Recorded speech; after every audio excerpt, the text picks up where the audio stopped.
Hello मेरे प्यारे दोस्तों, आप सभी को मेरे यूट्यूब चैनल कहानी का खजाना में स्वागत करती हूँ। आई होप आप सभी लोग खुश होंगे, स्वस्थ होंगे। चलिए दोस्तों, आज आप सबको मैं एक नई कहानी सुनाती हूँ। मैं नीलिमा 35 साल की हूँ। अभी 6 महीने पहले ही मेरी बेटी की शादी हुई है।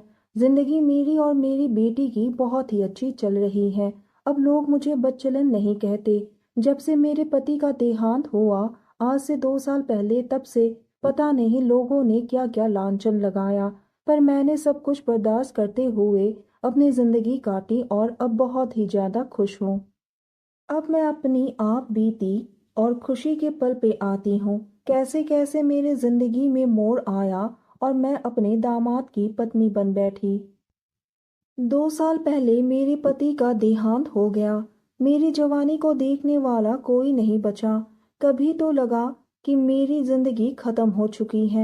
मैं दूसरी शादी करने के लिए सोची, जो मुझे ठीक नहीं लगी, क्योंकि मेरे साथ मेरी जवान बेटी थी, तो मैं उसकी भी जिंदगी बर्बाद नहीं कर सकती। पता नहीं मेरा नया पति कैसा मिलता। इस वजह से मुझे डर भी लगा रहता था। मैं यह बात किसी को बता भी नहीं सकती। दोस्तों, मैं बहुत ही खूबसूरत हूँ। जैसे कि हर एक की जिंदगी के लिए खाना रोज जरूरी है, उसी तरह से मेरी जिंदगी के लिए वो सब जरूरी है। दोस्तों, थोड़ा सा समय निकालकर इस कहानी को अंत तक जरूर सुने। दोस्तों, आप लोग चैनल को सब्सक्राइब करना भूल जाते हैं। दोस्तों, आप सबसे रिक्वेस्ट है कि चैनल को एक सब्सक्राइब करें और वीडियो को एक लाइक करें। दोस्तों, आप लोगों की एक लाइक और सब्सक्राइब से बहुत ही मोटिवेशन मिलती है कि हम ऐसी ही कहानियां आप सबके समक्ष प्रस्तुत कर पाए।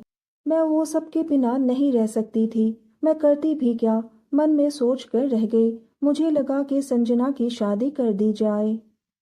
मैंने सोची कि अगर संजना की शादी अपने जान पहचान से रिश्ता लगवाई तो गड़बड़ हो जाएगी। मैंने सोचा कि संजना की शादी ऐसी जगह की जाए जिससे मेरा भी काम बन जाए। यह सब सोचकर मैंने एक मैट्रिमोनियल वेबसाइट पर संजना की शादी का प्रोफाइल भेजी। संजना बहुत ही ज्यादा स्मार्ट है, इस वजह से काफी रिश्ते आने लगे। मैं खुद रिश्ते को चाट चाट कर संजना को दिखाने लगी और मुझे एक ऐसा लड़का मिल गया जो संजना से 9 साल बड़ा था और मेरे से 2 साल छोटा। मुझे लगा कि यह परफेक्ट रिश्ता होगा। अब तो मेरे मन में कुछ और ही चल रहा था। उस पर से लड़के का आगे पीछे कोई नहीं है। माँ बाप का इकलौता संतान था। एक सड़क हादसे में उनकी माँ बाप का 3 साल पहले ही देहांत हो गया था। मैंने उस लड़के को पहले मेल किया, फिर व्हाट्सएप पर और फिर फोन पर बात की। लड़का बहुत ही अच्छा लगा।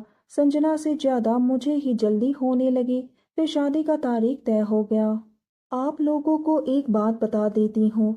संजना दरअसल मेरे पति की पहली पत्नी की बेटी है। संजना की माँ बचपन में ही गुजर गई और मेरी भी ये दूसरी शादी थी। मेरी शादी के 5 साल बाद ही मेरे पति भी गुजर गया। उसके बाद से मैं और संजना हम दोनों ही एक दूसरे का सहारा बन गए थे। मैं दिल्ली में रहती थी और लड़का बेंगलोर में एक प्राइवेट कंपनी में काम करता था।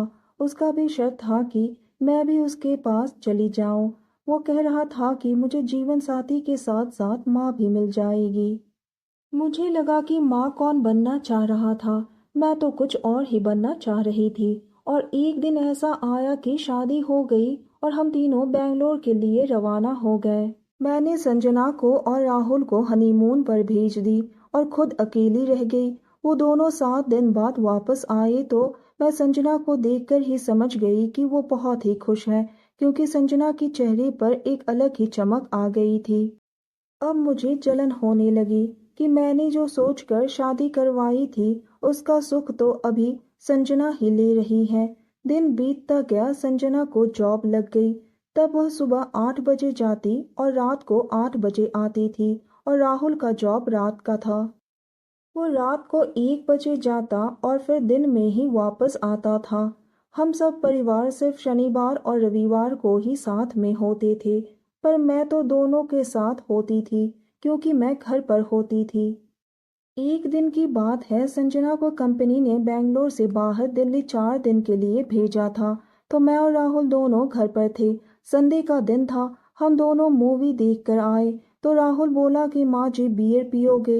मैंने कह दिया ले लो। राहुल बियर नहीं लाके विस्की और चिकन ले आया।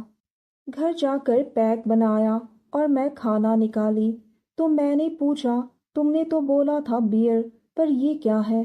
तो उसने कहा कि आज मूड हो गया माँ जी, संजना भी नहीं है, अगर आप बियर पी सकती हो तो विस्की भी ले ही लोगी।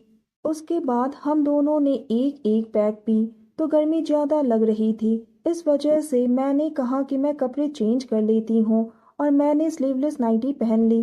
वापस आते ही एक एक पैक का नशा था हम दोनों में।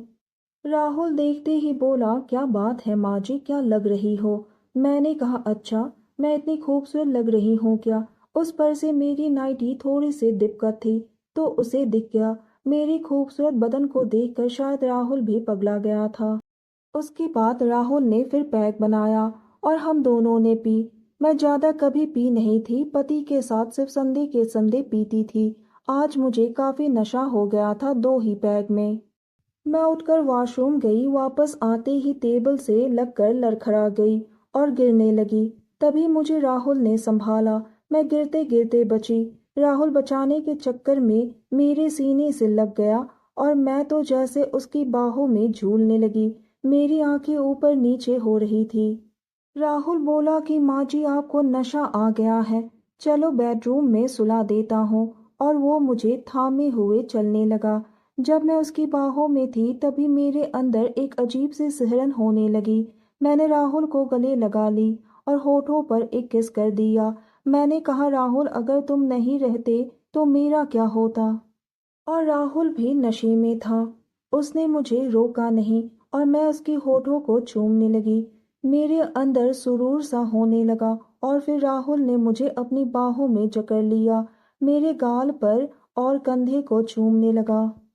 मैं उसके आगोश में आ गई और मैं साथ साथ पलंग पर लेट गई। मैं उसके होठों को चूमने लगी। राहुल ने कहा, माँ जी हट जाओ, नहीं तो ये रिश्ता रिश्ता ना रहेगा और इसके आगे बढ़ जाएगा। मैंने कहा, पिछले रिश्ते को धोने कौन बैठा है राहुल? मेरा जी कर रहा है पुराने रिश्ते को मिटाकर एक नए रिश्ते की तरफ चले। मैं भी अकेली बोर हो गई हूँ। राहुल बोला, पर माँ जी संजना का? तो मैंने कहा, मैं कहाँ मना कर रही हूँ संजना के लिए, पर मुझे भी अपने दिल में जगह दे दो। तो राहुल ने कहा, माँ जी ये गलत है। मैंने कहा, राहुल गलत और सही तो सिर्फ हम दोनों को पता है। गलत गलत तब होता है जब बाहर के लोग जान जाए। जो बात दबी है वो जायज़ होता है।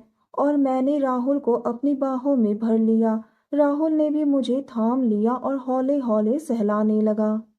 वह मेरी बदन को देखकर बोला, आज मैं धन्य हो गया हूँ जो आपको खुश करने का मौका मिला है।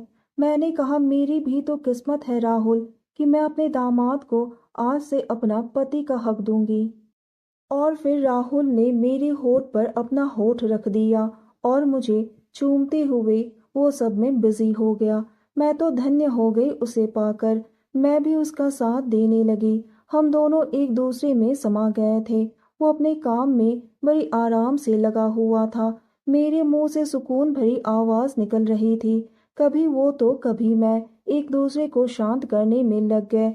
जिसके लिए मैं तड़प रही थी वो आज मुझे मिल गई। अब तो मैं राहुल की दूसरी पत्नी हो गई हूँ। जब मेरी बेटी घर पर नहीं होती है तब मैं दिन में वो सब में बिजी हो जाती हूँ। मैं बहुत खुश हूँ। मेरे लिए रिश्ते का आज दूसरा मतलब है, मैं खुश हूँ।